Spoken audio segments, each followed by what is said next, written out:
Hi, everyone. My name is Ashley Roberts. I'm currently living in Amarillo, Texas, and I'm currently working in the tourism office there and freelancing on the side, some with the symphony here and teaching a little bit as well. Amazing. Let's start with your story. What led you to choose the trombone and pursuing degrees in performance and education? Yeah, so when I joined band in seventh grade, I actually wanted to play the flute. And my band director told me that I would get more scholarships as a woman trombonist, which is not true, but my parents believed him. So I ended up with the trombone and just loved it ever since. I completely fell in love with band and just playing my instrument. So when I had graduated high school, I decided to go into music education because I wanted to be what my band directors were for me.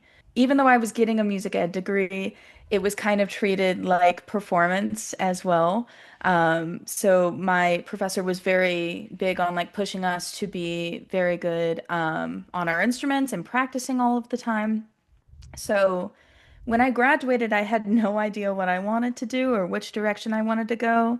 I felt like the professors were kind of pushing me in both directions. So I ended up getting a graduate certificate in performance. It was a 1 year certificate after my bachelor's degree. And then COVID hit in March of 2020. Played my recital for, I think, three people in the audience, all like 20 feet apart. At the time, I was married and I did not want to leave my then husband to go to graduate school because he was younger than me and we would have had to have long distance. And with the uncertainty of COVID, I just didn't know. So I actually went and taught middle school general music for a year. Hated it so much. And kind of decided, well, I need to kind of get back into something that I love that doesn't make me anxious and crazy feeling because at that time, hybrid teaching and everything, it was a rough go. And so I decided to go to the University of North Texas for my master's in performance. So that's kind of my degrees and layout. That's amazing. That's really funny. We have actually a really similar story. I had a similar experience where I got a music ed and a performance degree in my undergrad and took a year off and then got a master's degree in performance and moved across the country. I was also married. Yeah, that's really funny. Yeah. So it's very relatable. Yeah. So, coming from a place of performance and education, how did you end up getting into the world of music advocacy and this new podcast you've created? Really tell us about the whole story of the podcast, Redefining the Musician. What's its mission and what's it about? So when I finished my master's degree, I was on the plan to kind of go and get my doctorate at UNT as well, but had faced some issues with some professors of just, that kind of feeling of like, I feel like you're saying these things because I'm a woman, but it's not super clear. And so I can't really call you out on it. And so I just really didn't want to go through 3 more years of that. And so I had been working for a pet sitting company throughout my master's, decided to go on there full time. So I was an office manager there for like another year, year and a half. Then got a job in arts admin for another year, loved that. And then my current partner got a job at West Texas A&M to teach trombone. And so he moved us here 5 months ago.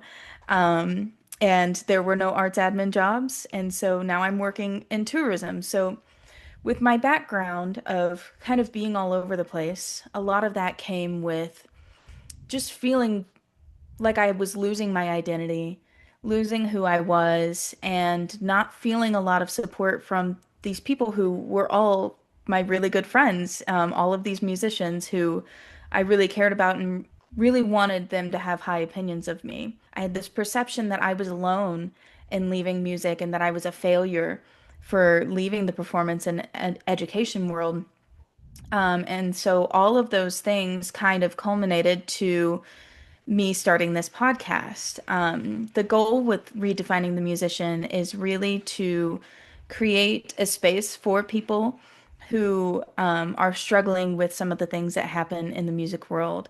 It started out kind of geared towards people who have left music, and I do try to keep it in that realm a little bit, at least people who've left music as their day job. But these are issues that we all deal with, whether we stay in music as our day job or not. And so I wanted to create a space to talk about those things because we don't really talk about them. We all know they're there, but it's almost like kind of taboo to have those conversations. So I decided one day that I was going to stop thinking about it and I was going to do it. And so I started by interviewing some of my friends. I had a big group of friends that had all left and gone different places. One manages a music retail store now, one went into finance, one went into tech, and all of these different realms. And now I've gotten to interview a lot of people that I've never met before. And that's been wonderful because I get to make those connections, but I also want to represent stories on my podcast and have enough different stories that anybody can open my podcast and say, like, hey, that sounds like me. There are so many people that I know personally and stories I've heard where there's so much pressure to be this fantastic performer, and there's only so many orchestral positions or chamber ensembles actively performing, and it seems almost hopeless. And so thank you for providing all of us an opportunity to see, okay, if I don't do music full time, I'll be okay. There's a life outside of this whole performance thing, and that's not a bad thing. There's such a stigma around people who leave the performance world. Absolutely. And it doesn't mean that you can't be involved in music at all.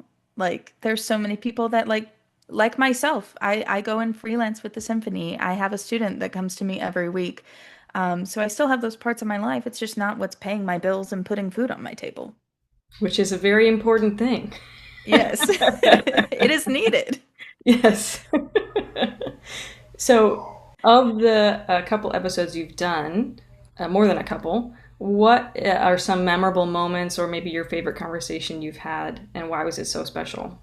When I was thinking about this question, it really brought me to actually the most recent episode that I just posted with Morella.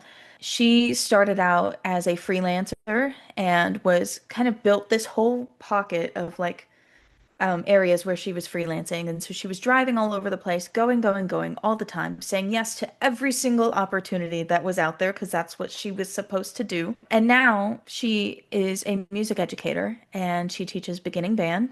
And that conversation for me was so, I guess, just inspiring and great to listen to because it hit on a lot of the things that I feel like I'm very passionate about, that I talk about, of this toxic culture of like you have to say yes to every opportunity. Any moment you're not practicing, someone else is getting better than you. And all of these things that make you feel like if you're not doing 110% all the time, that you're not a good person, you're not a good musician, you're not doing enough. And now she teaches with her beginning band, and she very much is music is for everybody. There are so many different ways we can do music. Like she's singing with her band kids, she's dancing with her band kids. Like they're interacting with music in so many different ways. And it's so much more about the whole reason that any of us get into music anyway, the love of music, right? It's not this, oh, I have to be perfect kind of robotic approach that we tend to have when we go into music as our profession. And it really, really talks about the emotional aspect. And so that for me was such an impactful conversation to see that happening in somebody's real life classroom. Oh, I love that. I've had a couple conversations with people as well where, you sort of reminisce about the times when music was just fun and this explorative, playful thing, you had to do with your friends. And when did it turn into this horrible, toxic, self-deprecating, self-doubting experience Yeah. that we all go through? Yeah, so that's so nice, to be reminded that music is really this fun thing we get to do, and it doesn't have to be high intensity all the time. Let's talk a little bit about elitism in music. What are some of the toxic traditions in the professional music world you're paying attention to right now? What are you concerned about, or maybe what are you not concerned about? I think In some ways, we've come a long way in elitism in music. We've tried, I think, as a music community to become a little more inclusive.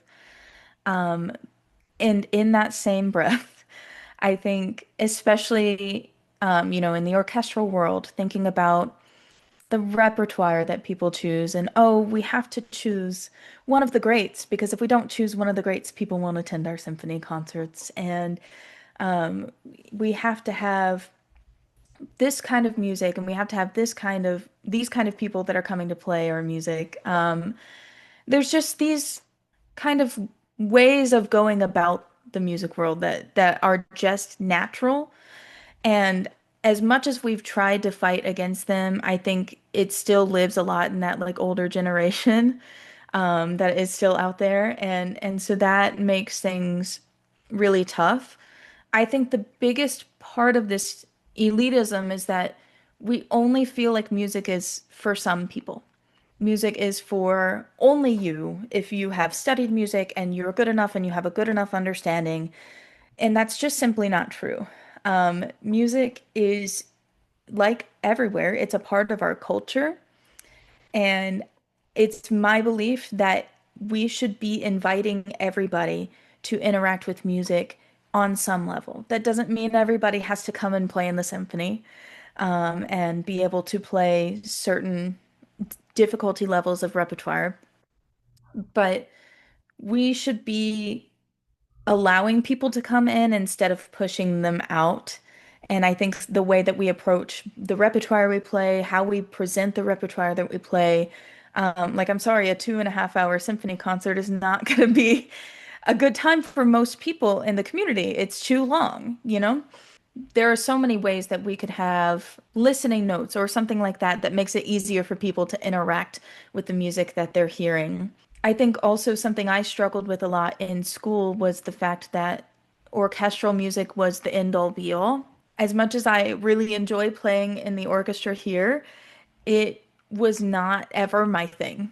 I loved solo rep, I loved chamber music, and unfortunately, because there are just not jobs for those things, hardly ever, unless you're really, really lucky, it gets pushed to the side as not as important. In our approach with orchestral music, we kind of take this like, I'm going to practice these 8 measures of this one piece. And if I'm not playing that perfectly, I'm terrible. That to me just always, it kind of made me angry because it was like, we're approaching this like robots. At the end of the day, and especially going and like I've auditioned for orchestras and then playing the actual pieces in the orchestra is like this is not as big of a deal as it feels when you're practicing that excerpt. And I know some of it can't be helped, but those are things that I think I would love if we could move away from as a music community and really find ways that we can just focus more on the music itself rather than the performer being good or bad. I literally cannot agree more with everything that you just said, but specifically your comments about the orchestral audition process. I don't know what it is about it that's so off-putting to me, but it is horrific. I mean, I know like there's all this rhetoric about how you have to go take 50 auditions before you win one, and if you just put in the work, like keep going, and all that crap basically, because it's like you're spending thousands of dollars to audition for people who don't care about you, to play music in a context that's you'll never play it that way in an actual performance for people who are sitting there in a concert that they're sleeping in, like Yeah. Yeah. it's just mind-boggling that this is the epitome, this is what we're all arguably working so hard to achieve, and it's like, is this really is this really it? Like, is this as good as it gets? And I really feel like it can't be true. Yeah. It's devastating because, as I mentioned earlier, we all get into music because we love it. We don't get into it for competition or to be perfect or any of those things.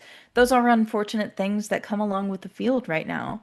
But I have never had more of a freeing feeling than the first time that I picked up my horn for a practice session after I wasn't doing music for my day job.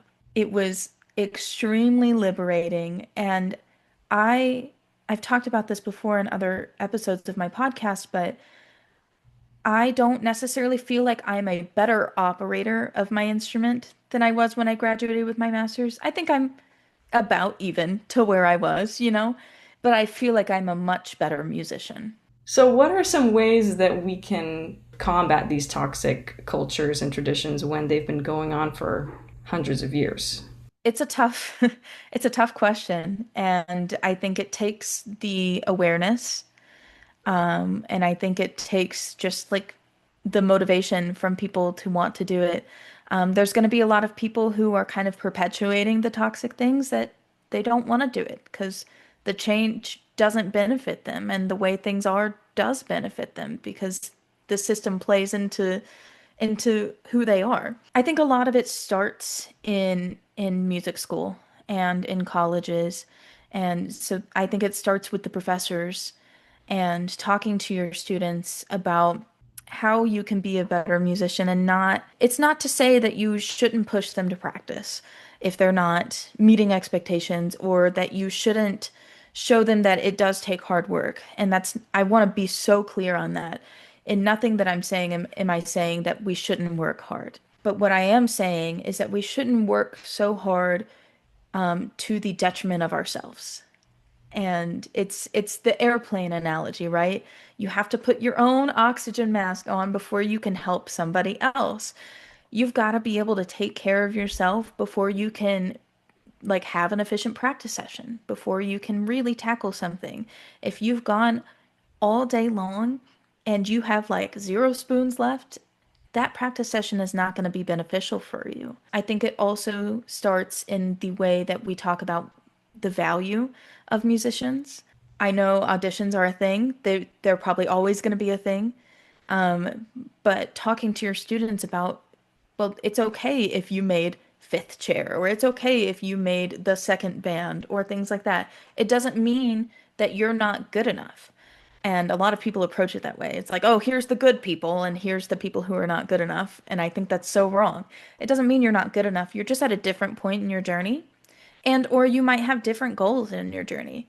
But we've got to stop tying this, the way I play my music equals who I am as a person, not even as a musician. But we so tie that to our identity so deeply that it becomes, if I'm not playing good or I'm having a bad playing day, I'm a bad person. And so I think it's really just being aware of that and trying to slowly, put this into your studio culture so that when people are graduating and they're going out into the professional world, the change starts to happen. Yeah, separating ourselves from our musical skills or just like experience of the day is such a challenging thing when it's so wrapped up in our perception of ourselves because it's how we receive affirmation a lot of the time. It's how we receive praise or not praise. Yeah, and I think it's also, giving yourself the permission to be bad at something.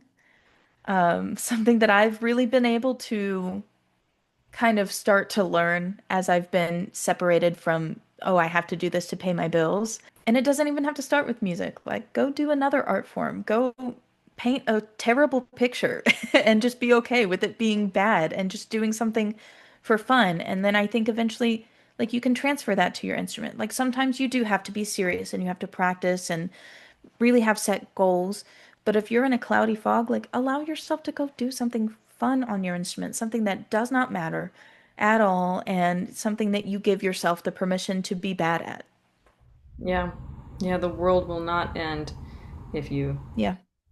take a day off or have a bad day or just need to reset. So, how can we stay motivated and secure in ourself when the expectations for how to be a successful musician are so high? First, that starts with how you want to define a successful musician. Because to me, successful musician is not just somebody who's made it in a big, like, top 10 orchestra, right? I think a successful musician can be somebody who goes around and freelances and they teach a little bit and maybe they've got something else on the side that like a 9 to 5 that they don't really care about, but it helps take stress off of them.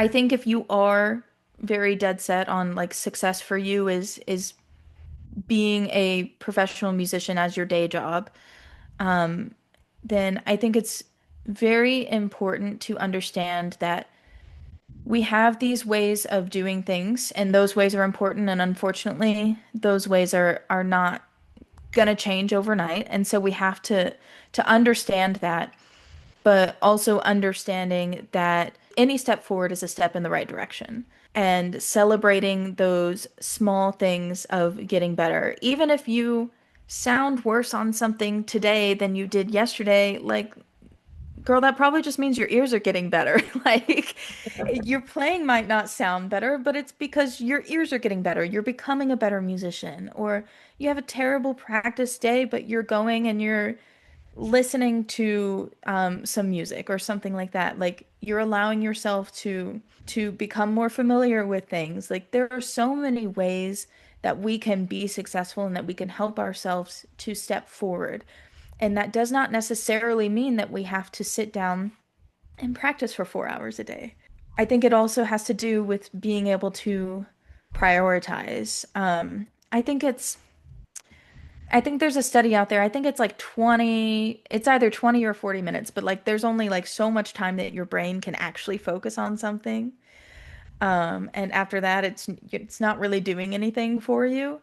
So allowing yourself to have that time to go and work on something, but coming back and taking a break and going and doing a hobby or just stepping away from what you're doing so that we don't get in this such like doom and gloom. I have seen it time and time again. If you are able to continue and find those small successes and give yourself the breaks that you need as a person, if you will, in other words, if you allow yourself to stay a person and not just live in this musician land, you will be successful. It might not be on the timeline that you are hoping when you're planning your 5-year plan, but we don't have control over that.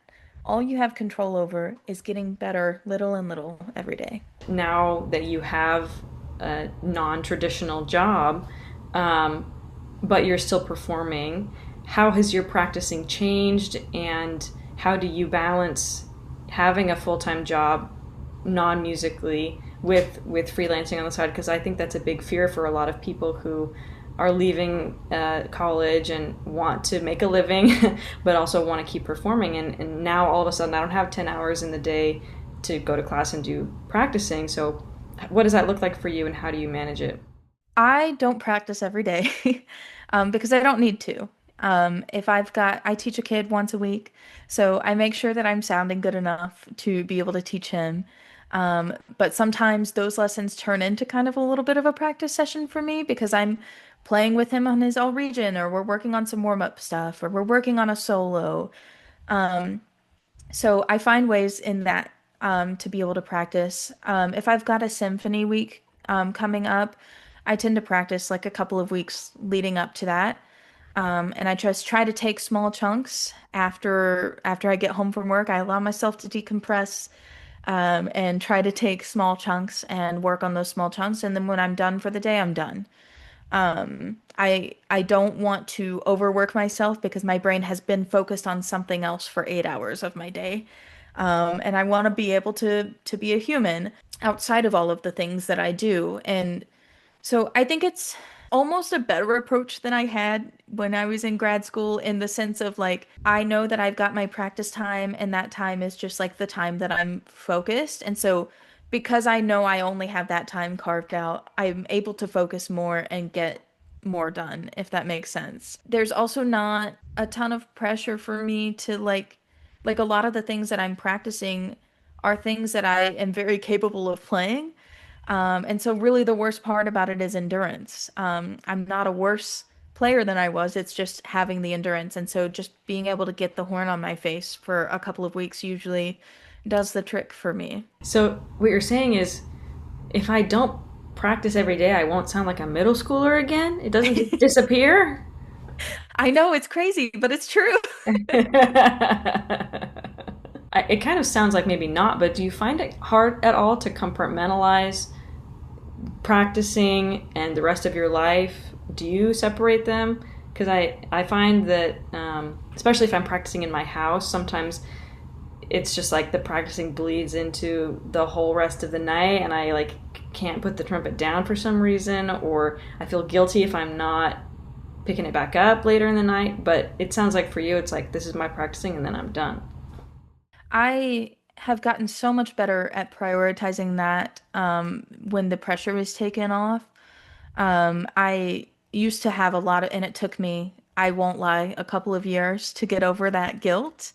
Um, and lots of therapy to work on like just feeling guilty for not working hard enough.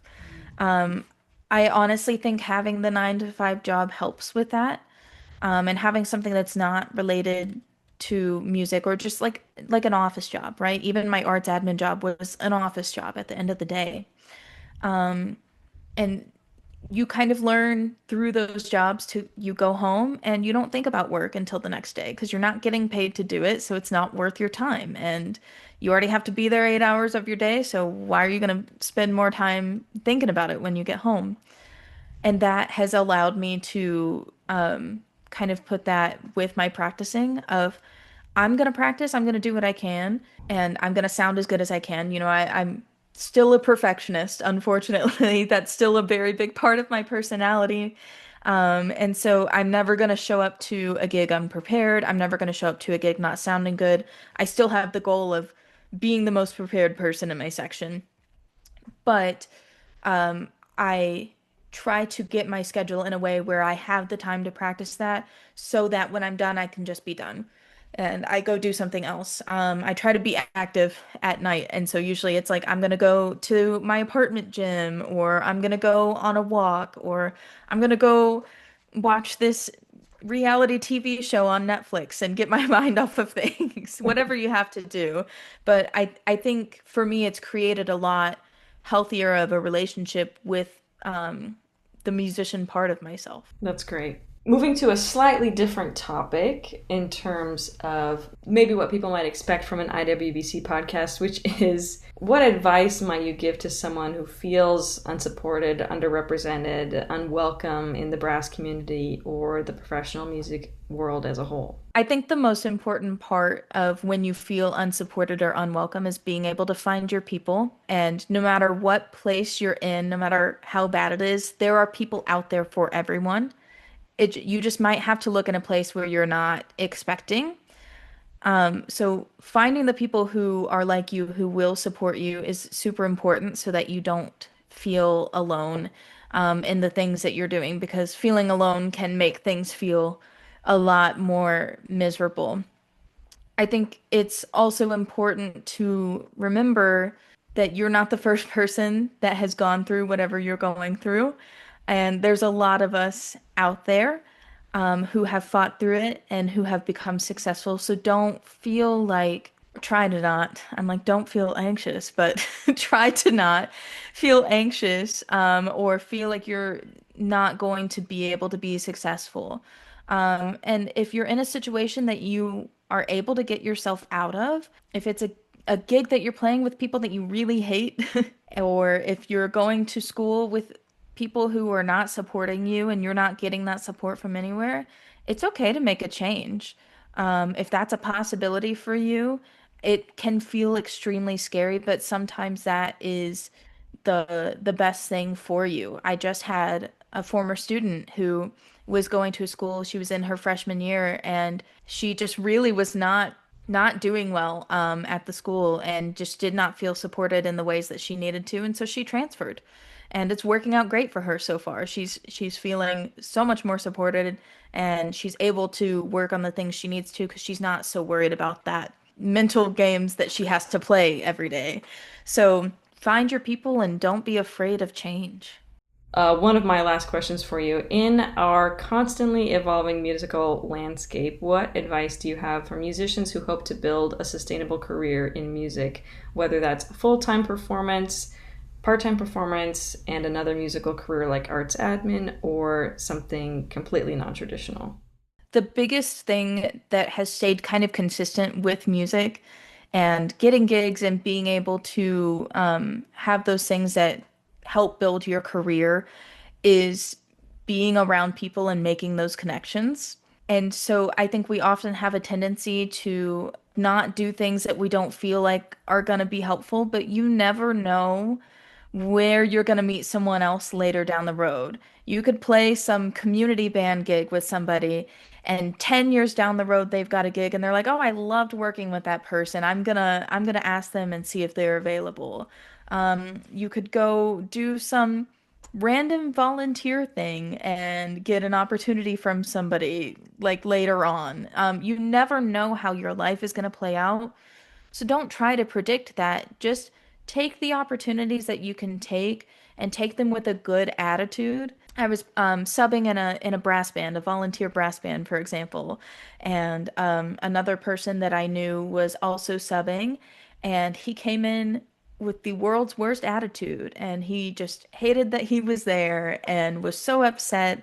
And it was a volunteer thing, so we weren't getting paid, and very frustrated about it the whole time. And I left that gig saying I will never hire him for anything ever. If I ever have an opportunity and I'm looking for someone, it will not be him because I want to be around someone that is enjoyable to be around, to work with. And so I think it's just going into things with this positive attitude and not having that elitist kind of attitude of, oh, I'm too good for this. You don't want to take enough gigs to not have time for yourself.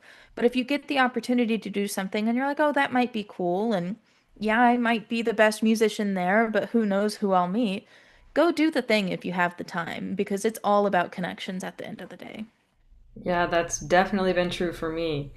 And I know that you have also experienced a big move, but as someone who moved across the country and lost all of my connections where I'm from, trying to start over here has taken such a long time because you have to know people to get performance opportunities. And, thankfully, I've been in college since I've been here in Miami, but it took probably 2 years, 2.5 years to feel really like I was getting called consistently for freelance opportunities and performances. And that can be so discouraging if you are thinking, I'm not getting called because I'm a bad musician, but really you're probably not being called because people don't know you exist. Yeah. Absolutely. Yeah. Absolutely. I have been lucky enough here because my partner is the new trombone professor and it's a small community. Everyone wants to meet him and he's like, "Cool, here's my girlfriend." Like she's also great at trombone. She can take this gig. So that has been very, very helpful in that. But yeah, it's absolutely about getting out and meeting people for sure. Our question that we always end each podcast with, that we ask all our guests, is the same, which is, money and time aside, what is your dream project? I'm a very indecisive person, so this was a hard question to kind of come up with an answer for, but I kind of think everything for me comes back to involving the community and really making the community feel welcome in the music world. And so I think that I would love to have some sort of project. I've thought about having like some sort of visuals or things for orchestral pieces or things that make people feel welcome at the symphony or any sort of concert. So I would love to have some sort of initiative that could support those little projects. I think that would be really cool. I never thought about including some kind of artistic element, a visual element to the symphony. That is such a good idea. Yeah, I mean, I was thinking about it as I was sitting there playing Bruckner 7 and sitting through a lot of rest. Um, great piece of music, but man, it's long.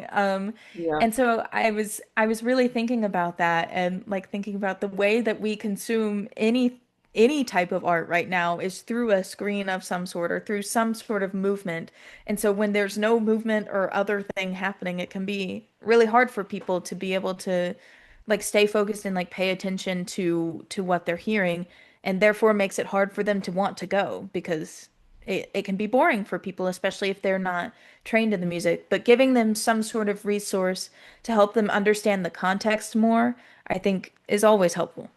Absolutely. Something to latch on to while they're listening to a piece is really vital, I think, to understanding. Because sometimes music is weird and it's trying to tell Yeah. a story, based on some kind of text or based on some kind of like story or myth or whatever it's telling.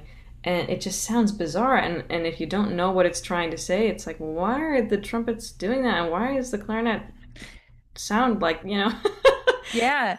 Yeah, Well, and the musicians have the context, but it right. doesn't really help that much if the audience doesn't, you know? And a lot of people who go to symphony concerts, at least here, are not musicians. They're not professional musicians. They maybe were in band in high school, or they just are rich people who enjoy high society type events. But I think it's really important to make things more accessible if we want people to be coming to our concerts more, and we don't want those audiences to dwindle after the generation who is the major donors passes on. That reminds me of a story. I just had an interesting interaction with a donor recently for a local Miami group. And I won't say too much about the donor because I am worried that this will offend them for some reason. But they were telling me they are not very. I don't even know how I ended up talking to this person. I was at some event, but they were talking to me and they said, I'm not really into that music that much, or like I don't know much about music. I'm not a musician, but someone told me one time that the reason X symphony sounds so good is because they have the best instruments, and so they reached out to me and they said we need a new harp because our harp is broken. Would you generously fund that? And they said, well, how much does a harp cost? And the symphony was like, it's $60 to $100,000. And the donor was like, well, I can't afford that. But the story goes on to they ended up buying the harp or buying some reduced rate harp because they had connections or something. But they say that every time they go to the symphony, they are like, that's my harp on the stage down there. It's my harp. And I just think that's Yeah. so funny that someone who doesn't really know anything about how much work is going into playing that piece, or the musicians that are experiencing the music in the way the musicians experience the music, is still enjoying the symphony because they're like, oh, that's my little harp down there doing such a good job. Yeah. I love that. They found their connection to it. Yeah, yeah. Well, do you have any other, final thoughts or anything that we touched on that you wanted to circle back to? I really will just say if you have a story that, you've left music and you've found some ways either to still be involved in music, or you've left it completely, and you're interested in coming on my podcast, I would love to have you. I can pass on my email. You're welcome to email me. Or if you go search Redefining the Musician on Spotify or Apple Podcast, I usually attach a Google form in all of the show notes for each of those. And you can reach out to me that way. I want to get as many stories as possible. And I think everybody's story has a different value, even if you feel like it's maybe similar to someone else's. So I would love to have you on if you're interested.